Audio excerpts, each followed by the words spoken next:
Well, good evening once again, and welcome to the Monday Review Show. Apologies for coming 1 hour later than is normal. Just unforeseen circumstances. Probably take too long to explain, and you probably wouldn't be interested anyway. So thank you for tuning in, and apologies for the late start. Delighted to be joined again by Keith from across the water. Keith, you're very welcome. Thank you for joining me. Pleasure, always on a Monday. Now, Keith, we have a few things here. I mean, the whole issue about abuse of referees is just, I don't know if it's gaining momentum or if people are just sick and fed up with it now and are actually bringing it to the fore. But it seems to be at least being discussed. And so long as it's being discussed, and maybe somebody will wake up and do something about it. You and I know it's been going on for years, donkey's years, and nothing was ever done about it.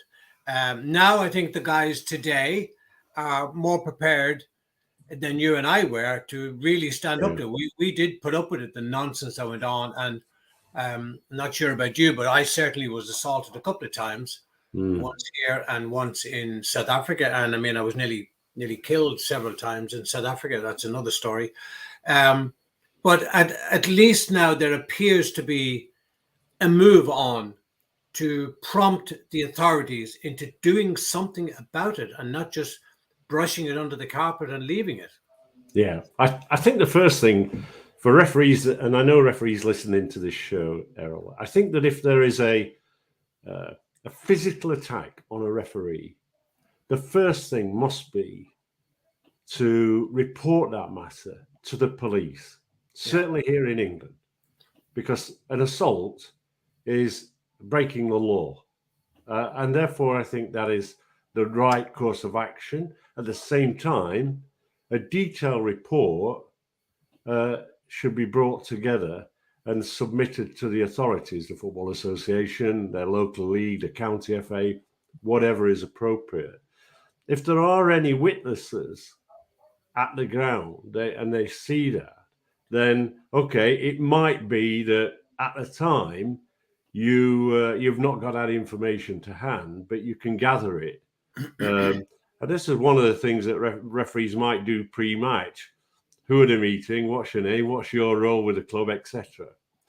The reality is that this weekend, for example, I received a note from a guy in Stockport near Manchester who is the referee's appointments officer on a league.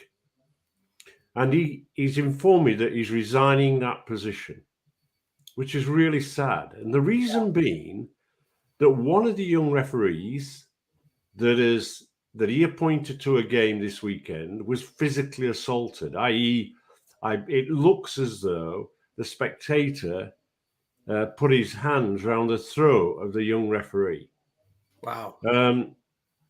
And he's decided, in his wisdom, I suppose, that he doesn't feel sending youngsters into an environment where they may get physically assaulted is what he wants to do. And therefore, we all rely in football at grassroots level in particular of volunteers who do a great job. And here's a guy walking away from that role because he's seen a colleague, a young referee, assaulted. Sorry, Keith, on that, do you know what age that referee was? No, I don't. Young was the expression. A couple of years. Yeah. And therefore, I think that when we actually look at this trend, and certainly it ebbs and flows a little bit, but it's there as an undercurrent. And the Football Association here in England have a problem because referees are walking away from the game. I think we have something in the region of about 28,000 referees here in England. And in my time, you used to lose about 7,000 a year. Age, retirement, and part of that number, physical assaults, verbal threats, and all that goes with it. Now, I know Martin Cassidy, who is the owner of Ref Support, is not a fan of Keith Hackett because he has seen me in the past criticize referees at the top for their inept performances, their errors in their decision making. What we have to understand is that, and perhaps he didn't grasp at the time, that professional referees are expected to deliver the very best performances. Yes, they're human. Yes, they do make mistakes, but some of those referees repeat the mistakes. Some of those referees are over-reliant on VAR, a subject that we talked to before. Now, in fairness to Martin Cassidy, I'll give him great praise, him and his organisation, Ref Support, because for a number of years, he's wanted the introduction of body cameras. And when you actually look at the realism of that, you've got policemen with body cameras, you've got paramedics with body cameras, and in certain hospitals, some doctors have got body cameras to act, I think, as a deterrent. He and one or two others, in fairness, have persuaded the FA to go to FIFA to get permission to experiment with body cameras. And we've seen those in now for about a month. At grassroots level, a small number, but obviously gathering data. And the initial responses are that I've seen Ross Joyce, who is a very competent referee instructor, himself a Football League referee in the North Riding. One of his leagues has adopted the body camera. It's a simple thing. It's rectangular in shape. And he's reporting very positive noises about it. The other side is that I think that somehow football's got to get to grips with it to determine what the punishment is. Because it seems to me that in my day and your day, right, if we pushed in a report, anyone who appealed against that had to very clearly tell a story that is actually meaningful. And any shortcomings in that appeal, the referee, they would still go with the referee. It seems to me that whole sort of scenario has changed a little bit. And I'm listening to referees who are saying, well, I've been physically assaulted. I pushed in my report and, you know, there was no real punishment meted out. So I think the FA have got a dilemma. How much do they charge? What is realistic? How long do they ban a player? And what punishment they have to for a club? Now, I'm quite clear. I think if a referee is physically assaulted, the person who's committed that offence should never be allowed in football again. 100%. I agree with you.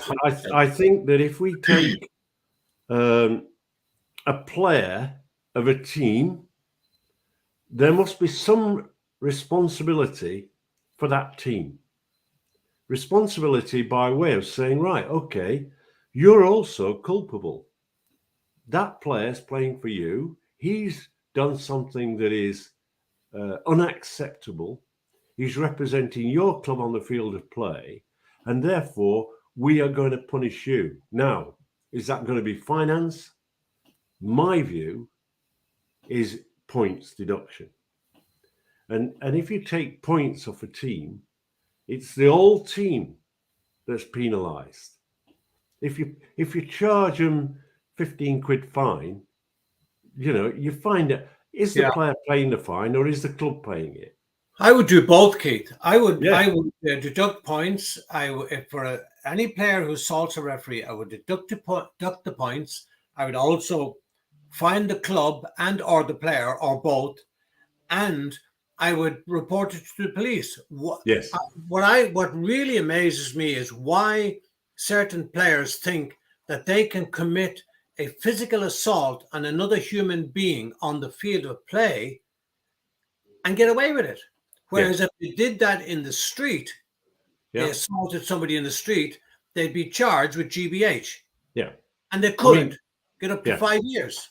Yeah. So no difference whether on the field of play or in the street. Yeah. One of the areas, of course, is we talked about the players, Now what we've got is we've got the problem that goes and manifests itself in the occupants of the technical area. Yeah. The manager, the coach, who all think they're Sir Alex Ferguson or Jose Mourinho or whatever in their antics, and young Klopp and Arteta running out the technical area and all that goes, and that's another problem that is added to the current list of problems for the referee. And then finally, you've got the spectators. I was at Twickenham on Saturday. Rarely do I go to rugby. My goodness. How did you get roped into that? Well, my son very kindly purchased the tickets, drove me there and back, paid for the lunch. Incredible. What about the psychological effect? I know this is not a rugby show, but what are the psychological effects after the game? Well, I don't think I was that attached to the game. What I was really there for, I think, is first of all, we drove part way, then we trained in. We were with fans of rugby, all well behaved. We walked with the French. We walked with French spectators. They asked if they could get drinks inside the stadium. They were very polite. They were enthusiastic, well dressed up, and all that goes. Inside the stadium, somebody said to me, "I don't think the referee's having that good a game." I didn't see any dissent. I didn't see any booing from the crowd, only towards the England players. Yeah.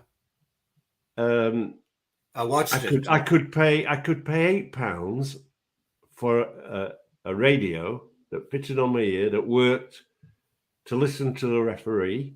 Oh yeah, I've seen those in the snooker. RefLink. But what I was surprised about was when the referee blew for an offence, that offence was actually put on the screen. So there was the score, but it was knock on or a high tattle. It was actually keeping people informed. Yeah. And when it came to the TMO and the discussion, I couldn't listen in unless I had the RefLink.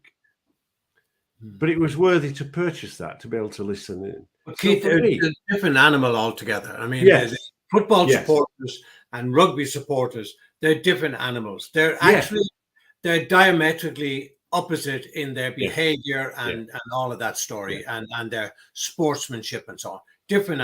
And I believe it's because it's something that has been allowed to fester over the years, which was not being dealt with by the referees initially. And I'm being critical of my and your colleagues now.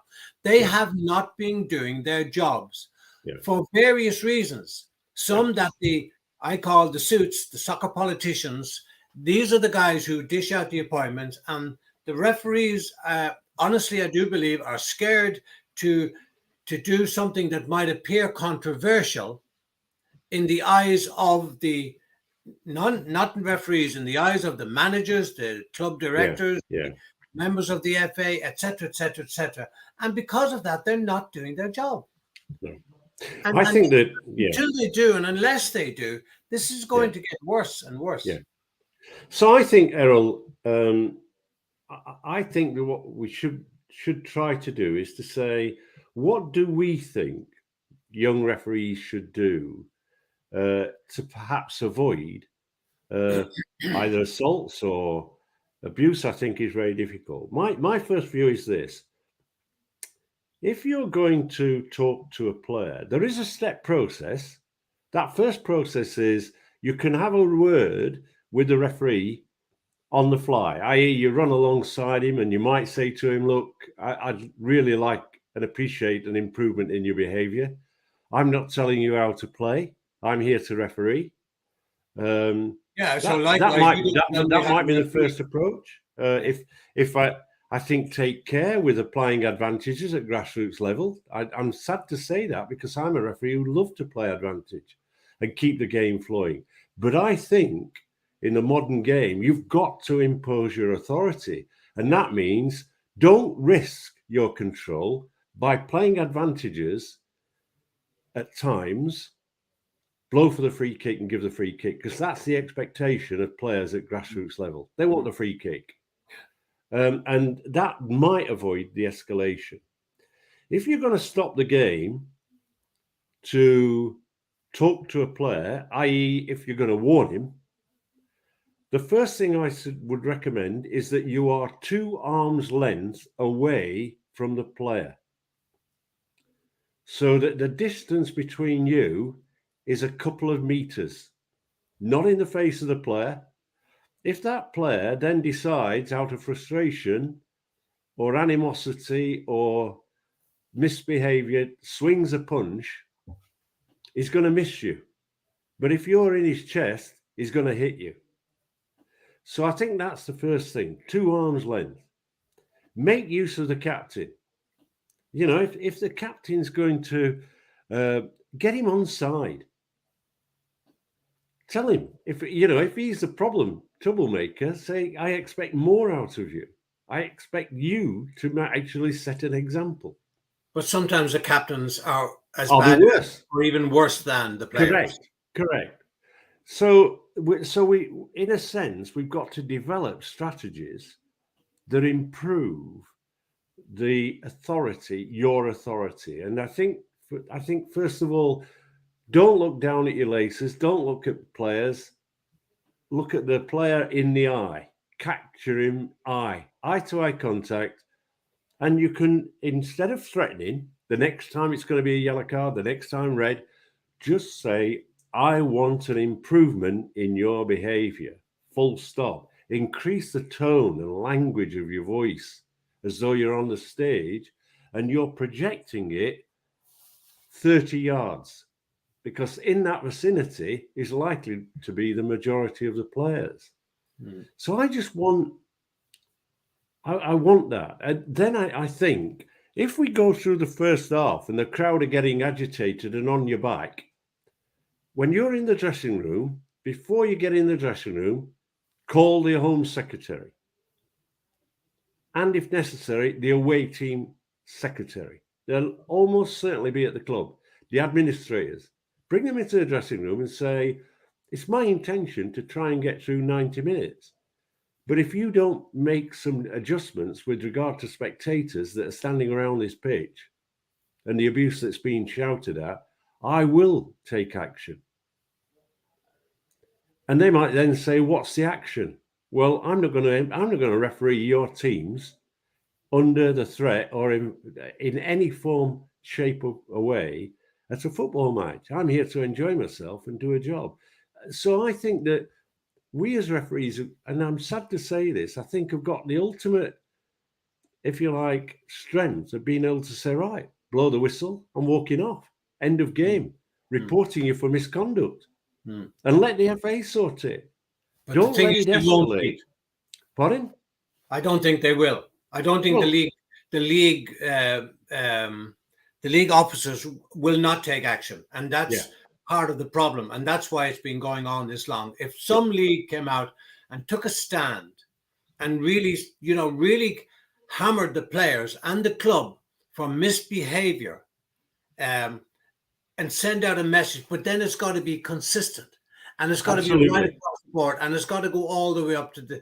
What would you think, Pete, about it? Doesn't. There's nothing in the laws of the game about it. But what would you think about giving captains more authority, that you only speak to them and only they can speak to you as a referee? Well, I think that this has got to come. I think that the problem is that I tried to bring that in the Premier League, and in fact, I think for a period of time it's quite successful. We sort of said, right, okay, the manager, the captain of the club will come into the dressing room with the manager 1 hour before kickoff. There'll be an introduction, both captains, both managers at the same time with the team exchange, and there would be a conversation. That conversation would be My name's Keith. I'm the match referee today. How do you want to be addressed? John, Jack, right, okay. If any of your players are stepping out of line, I'm going to expect you to work with me to do something about it. But I'm only going to tell you that once. I'm not going to repeat and repeat and repeat. I'm going to tell you once. Well, and, Keith, and I want to remind you that giving you the title and you having the title of captain does not give you any authority to come up and publicly question my decisions or show dissent. I think we've just got to be more proactive rather than reactive. And each referee to find his route that works. Because what might work for me, I was 6'1" and a bit. And sometimes I would purposely stand in the doorway to show my size. So I'm going to use my size. I worked with a guy called Jim McMullen who talked forever, but it was his way of controlling the game. You know, that's a free kick, that's holding, it was almost like you came off the game with a headache. But that was his style, and we all adopt the same style. But yeah. I think that, look, what I favour most is that each team should have a referee liaison officer. He's part of the home team. He meets and greets the referee. He looks after the referee. If then there's anything untoward happening, spectators getting a little bit hot on the collar, because he's wearing a bib, he then, and that's a bright eye-vis bib, with what his role is on the back, he then can go up to spectators and say, look, I want you to behave. If you don't, I'm going to have you ejected out of the stand, out of the ground. And I don't think we can sit by. Let me give you an example. When you talk about leagues, I'm president of a league here in England.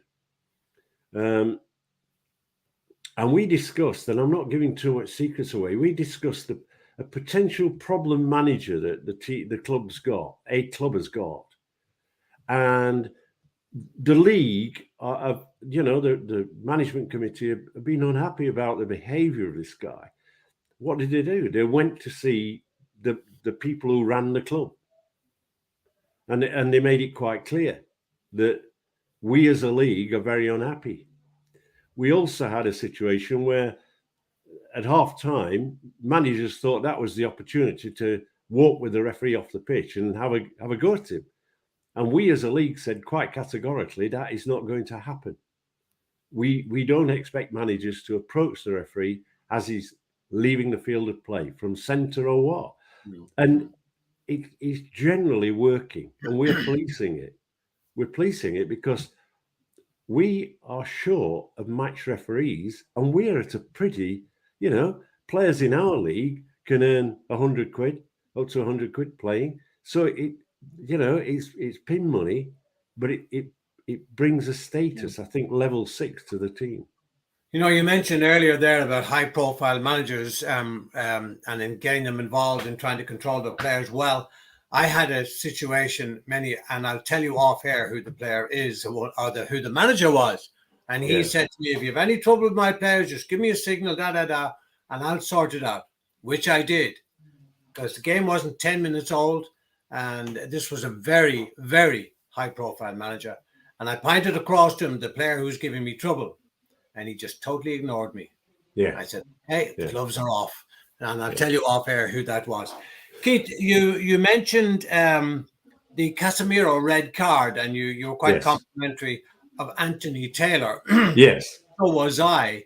Not necessarily for the decision, but the fact of where it was at Old Trafford, and it didn't bother him, where in the past it has been alleged that certain referees, high-profile Premier League referees, weren't always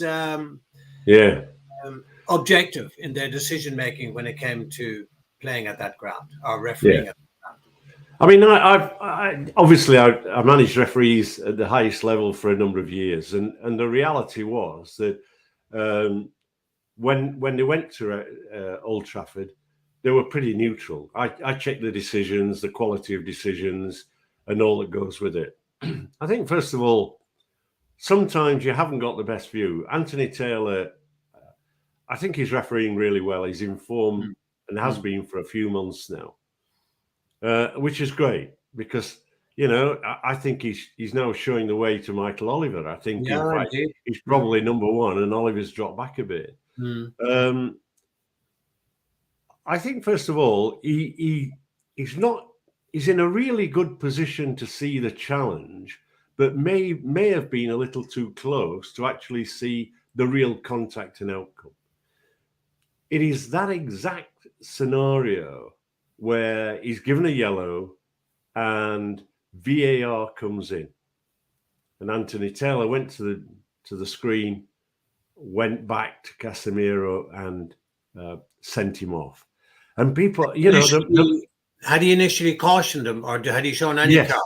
Oh, yes, he's shown a yellow card. They didn't see the game. Okay.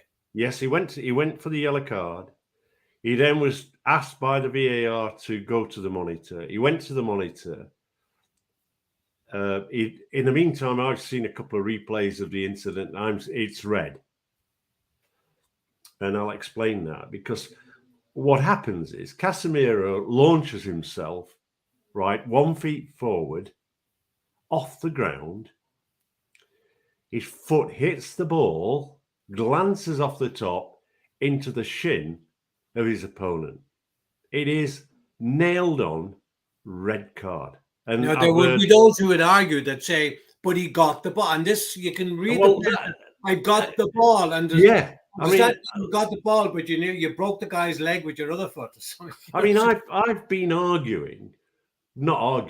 been on social media today explaining to people, doesn't matter if you make contact with the ball first. Absolutely, 100%. Yeah. You are. I got the ball. Yeah, the